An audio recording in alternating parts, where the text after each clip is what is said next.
Mbemba Drame, this former NPP supporter who made extraordinary revelations on Kirfatu. It's the chickens have come home to roost. You do something bad, you think it will never come out, someday it will come out. You believe him? I believe him. Look, I have never seen a society in which 90% of the registered voters turned out to vote. You've never? I have never seen it. And I have traveled around the world. I have been to many places. I have never seen it. So that tells us something. Okay, but the illegality surrounding Barrow's election was done in broad daylight for everyone to see. And the evidence has been presented, it's only been ignored or disregarded.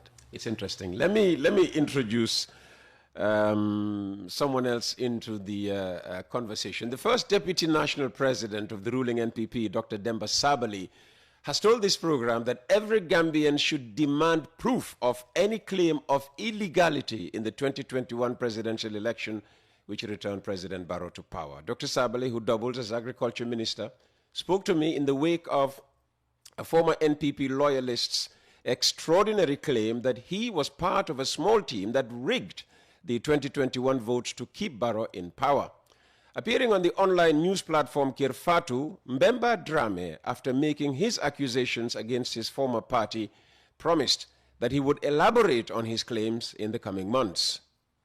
Well, Dr. Sabali dismissed the allegations as nonsense and warned the claims should be concerning to every Gambian, including the UDP, who went to court over the outcome of the election in question. According to Demba Sabali, Essa, this election was as clear as white, as clear as any election you can get. So all these allegations of vote rigging. I am really shocked by what he said, but I'm not too surprised, for the simple fact that he is expected to say anything in defense of the government that he works for. This is a bread and butter issue for him. That's why I say that some of these public officials have no love for Gambia. Their first love is to themselves. And therefore, they would say things that benefit them.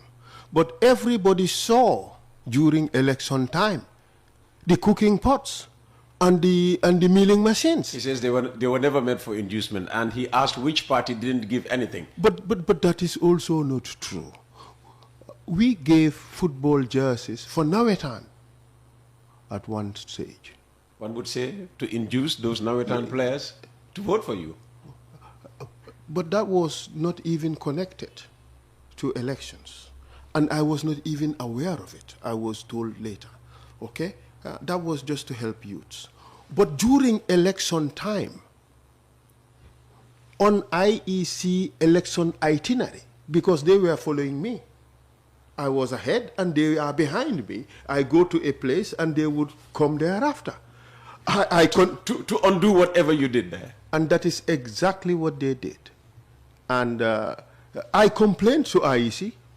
I complained to observers. I complained to Obasanjo and Goodluck Jonathan. And what was done about it? You know what they said? You know, my brother, your own time will come. You see, you are young, so wait. But you see, this is African politics. This is our culture. Really? And I said, but this is against the law. This is bribery. It's not just inducement.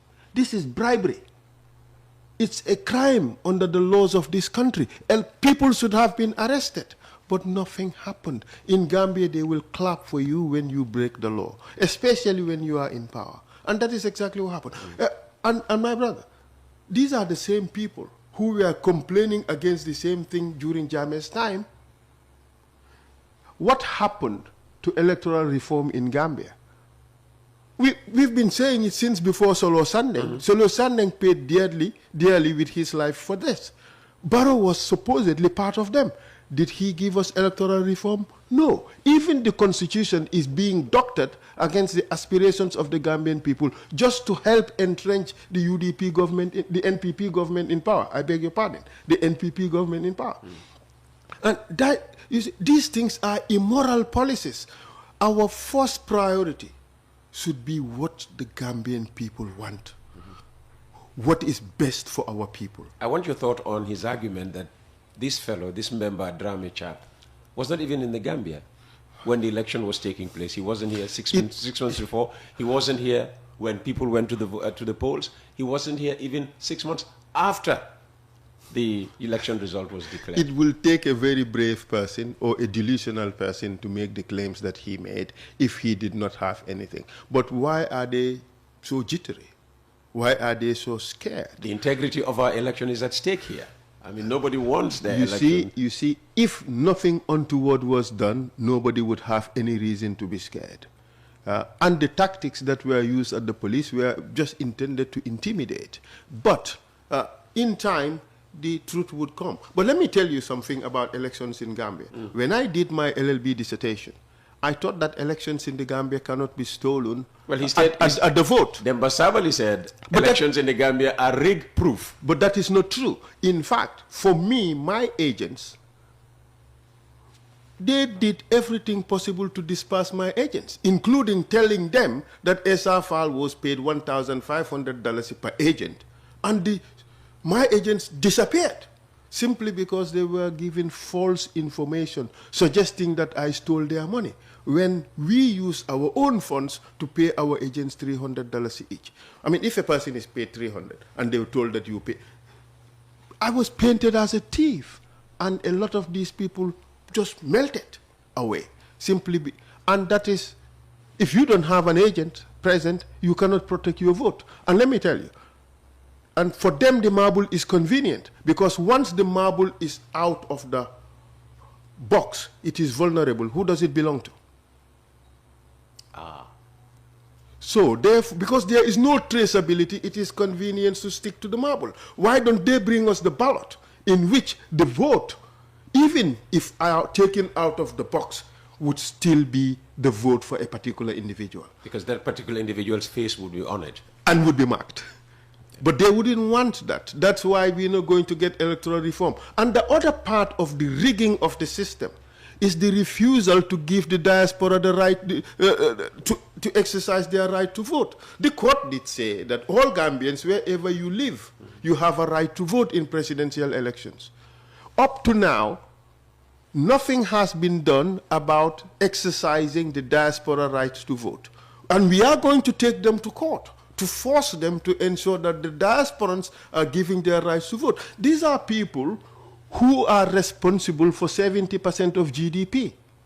But they are the people who are less regarded by this regime. These are the people who are often maligned and insulted by this regime, and they are the backbone. They are the people responsible for this country staying afloat. They are more important than foreign domestic investment. Foreign direct investment, I meant to say. Let's